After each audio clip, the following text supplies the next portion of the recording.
নমস্কার বন্ধুরা, লীলা রাহুল কিচেনে আপনাদের সবাইকে স্বাগত। আজ আমি রান্না করব বোয়াল মাছের ঝাল।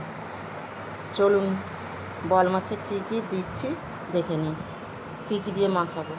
প্রথমে দিয়ে দিলাম লবণ, তারপরে দিয়ে দিলাম হলুদ গুঁড়ো।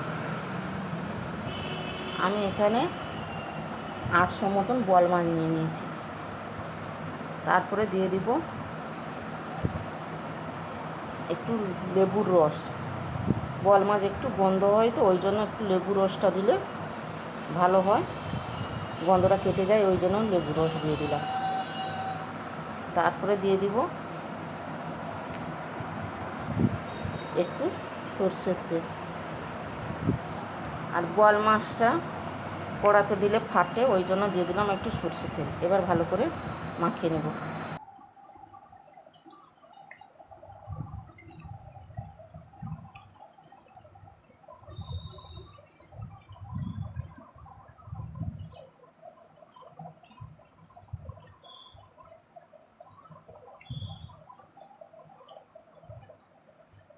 মাখিয়ে নিয়েছি, এবার একে রেখে দিব, 10 মিনিটের জন্য রেখে দিব।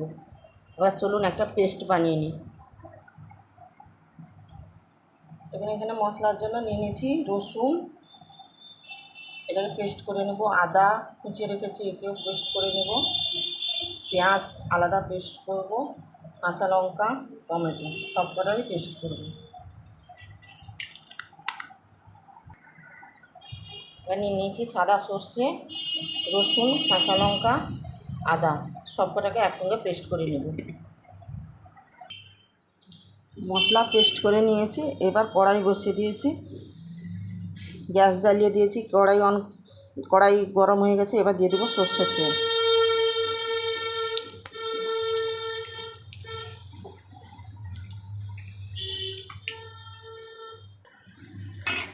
কড়াইয়ে তেল গরম হয়ে গেছে, এবার দিয়ে দেবো ম্যারিনেট করে রাখা মাছ।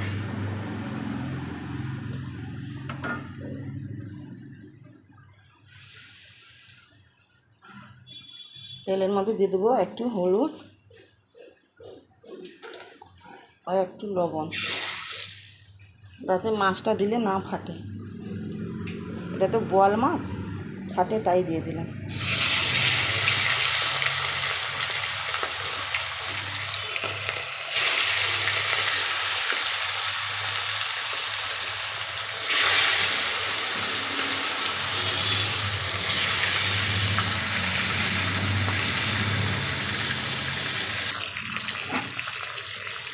মাছটা আমার এক পিঠ ভাজা হয়ে গেছে, এবার উল্টে নেব।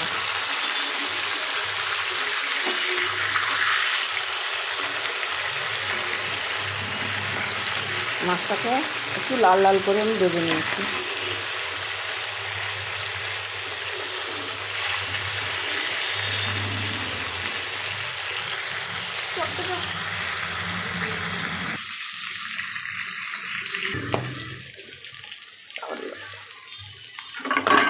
মাছটা ভাজা হয়ে গেছে, এবার তুলে নেব।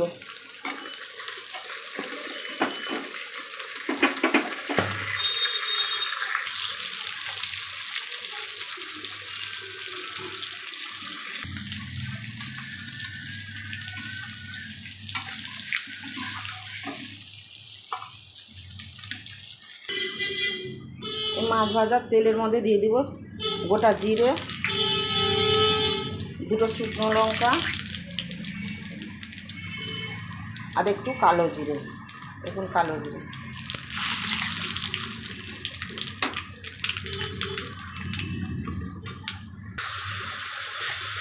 পেঁয়াজ বাটা দিয়ে দিয়েছি।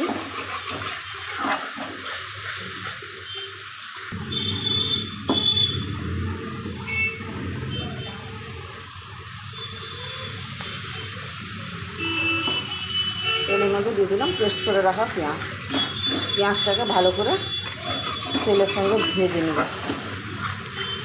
যতক্ষণ না পেঁয়াজের কাঁচা গন্ধটা যাচ্ছে। পেঁয়াজটা ভাজা ভাজা হয়ে গেছে, এবার দিয়ে দেব পেস্ট করে রাখা টমেটো। এখানে আমি 2টো টমেটো নিয়েছি, মিডিয়াম সাইজের টমেটো।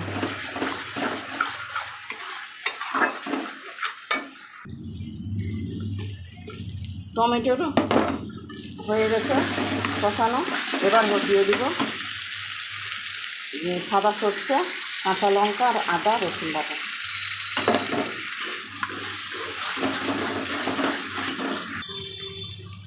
এবার দিয়ে দিব কাশ্মীরি রেড চিলি পাউডার।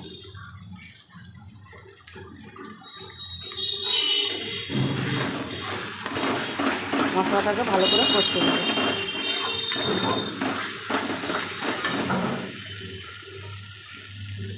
দিয়ে দেবো হলুদের গুঁড়ো, স্বাদ মতো নুন।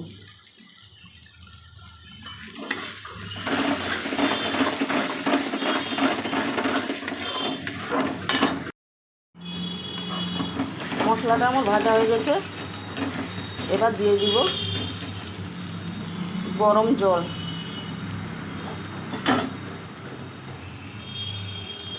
আপনারা চাইলে ঠান্ডা জলও দিতে পারেন, আমি এখানে গরম জল ব্যবহার করছি। গরম জলটা দিলে ভালো হয়, সেই কারণে গরম জল দিলাম।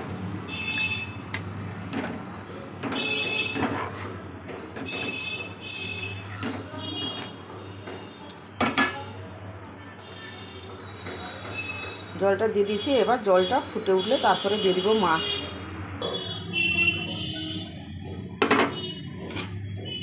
ঝোল ফুটে গেছে, এবার দিয়ে দিব মাছ।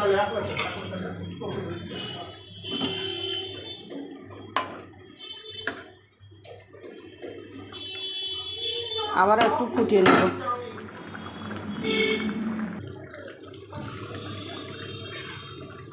আমার রান্নাটা হয়ে গেছে, এবার গ্যাস অফ করে দেব।